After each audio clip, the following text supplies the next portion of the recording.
There are days when this entire mine goes silent. 3 short signals echo across the pit, and everything living pulls back. Workers retreat behind cover, the giant machines crawl away from the walls, and even the sky above falls empty, because at this moment, nothing is allowed to fly over the mine. Then the ground itself lifts, shudders, and drops, as a wall of solid rock collapses into rubble in a single second. And this violent, carefully controlled explosion is only the very first step in making the most important metal on Earth, steel. The skyscraper above you, the car in your driveway, the bridge you cross every morning, all of it rests on this one material. Yet steel does not come out of the ground ready to use. It begins as raw, worthless stone, buried deep in the dark. Today we take you on the full journey, from the bottom of a pit so large it can be seen from space, all the way to a furnace where solid rock is melted into a river of liquid fire. It starts with the ore. Iron ore is a dull reddish rock, and hidden inside it is the raw material of every blade, beam, and engine ever built. But the richest ore does not sit on the surface. It hides deep, and the deeper this pit is dug, the more dangerous it becomes. Here is what most people never think about. The deeper you go, the harder the earth pushes back. Millions of tons of rock press inward from every side, and if the walls were cut straight down, they would collapse under their own weight and bury everything below. That is why the pit is carved into enormous steps, like a staircase built for giants, each level holding the mountain in place. And even then, the ground can give way without warning, sending an entire slope sliding to the bottom. Then there is the water. Dig deep enough, and you break into hidden underground rivers. Left alone, they would flood the pit within days and drown every machine in it. So massive pumps run day and night, pulling thousands of gallons of water out of the earth, just to keep the floor dry enough to stand on. And the danger is not only below your feet. In the summer sun, the bare rock bakes until its surface climbs past 140 degrees Fahrenheit, hot enough to burn skin on contact. Men and machines already work inside an open oven of stone, long before any real furnace is ever lit. So how do you break ground this hard, this deep? Not with shovels. Crews drill a precise grid of holes straight down into the rock, then pack them with explosives, spaced so that one blast can shatter thousands of tons of stone at once. And that is what those 3 signals mean: the warning to clear the zone, to pull back the machines, to empty the sky. Then the charge fires, the earth erupts, and a mountain is turned to rubble in the blink of an eye. Now the giants move in. Enormous excavators drive their steel buckets into the shattered rock, and each scoop tears out dozens of tons in a single bite. Load after load, they fill the waiting haul trucks, and what nature spent millions of years burying is emptied out in minutes. These trucks are almost too big to believe. A single one stands taller than a 2-story house. Its tires alone weigh more than a family car, and it carries hundreds of tons of ore in one trip. They grind up the steep, dusty roads day and night in an endless chain, because from here on, the process is never allowed to stop. At the top waits a machine built for one brutal job. The crusher swallows boulders the size of cars and grinds them into pieces the size of your fist, as if they were gravel. From there, conveyor belts stretch for kilometers, carrying the crushed rock deep into the plant like a mechanical river that never runs dry. But the rock arriving here is still mostly worthless. The precious iron is buried inside it, mixed with sand, dust, and waste stone.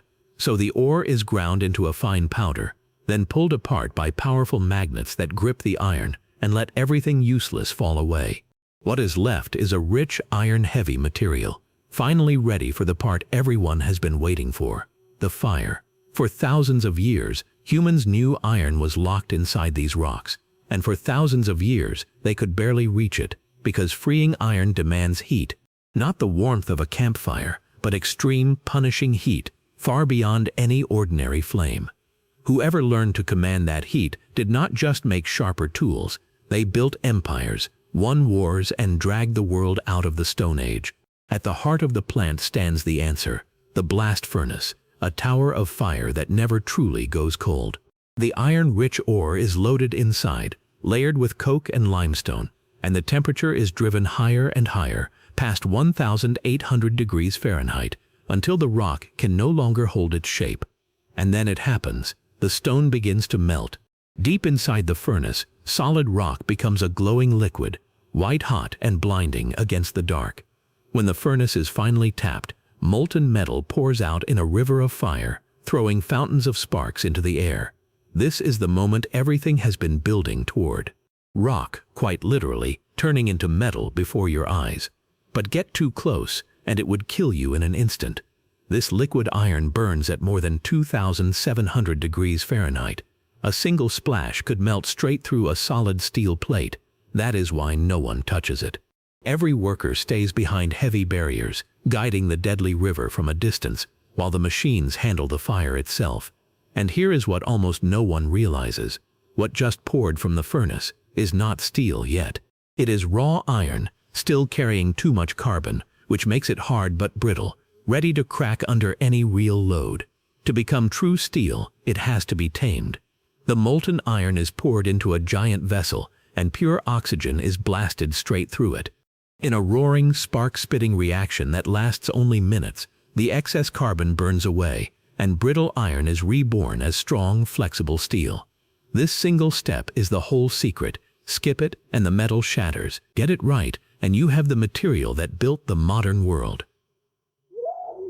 Now the glowing steel is cast into long, solid slabs. But do not trust the calm. These slabs still burn a deep, angry orange, holding the heat of the furnace locked inside, as if the fire refuses to let go. Then the real shaping begins. The red-hot steel is squeezed between enormous rollers, again and again, each pass stretching it thinner and longer, with unimaginable force. What enters as a thick block leaves as a sheet, a beam, or a railway track, shaped to a precision measured in fractions of a millimeter. Workers watch over these machines around the clock, guiding a process that never stops turning. For the steel that will face rain, salt, and time, there is one last trick. It is coated with a thin protective layer that shields it from rust, so a beam sunk into a bridge or the hull of a ship can survive for decades. It is the difference between metal that lasts a season and metal that lasts a lifetime. Finally, the steel is cooled, cut and stacked, ready to leave the plant. And now, look where it goes. Some becomes the hidden skeleton of a skyscraper. Some becomes the body of a car, the hull of a ship, or the rails a train will ride for the next 50 years. A material that began as worthless rock, buried in total darkness, now silently holds up almost everything around you. So the next time you cross a bridge, step into an elevator, or look up at a skyline, remember what it truly took. The signals and the closed sky, the pit pressing against itself, the water pumped from the deep, and the river of liquid fire.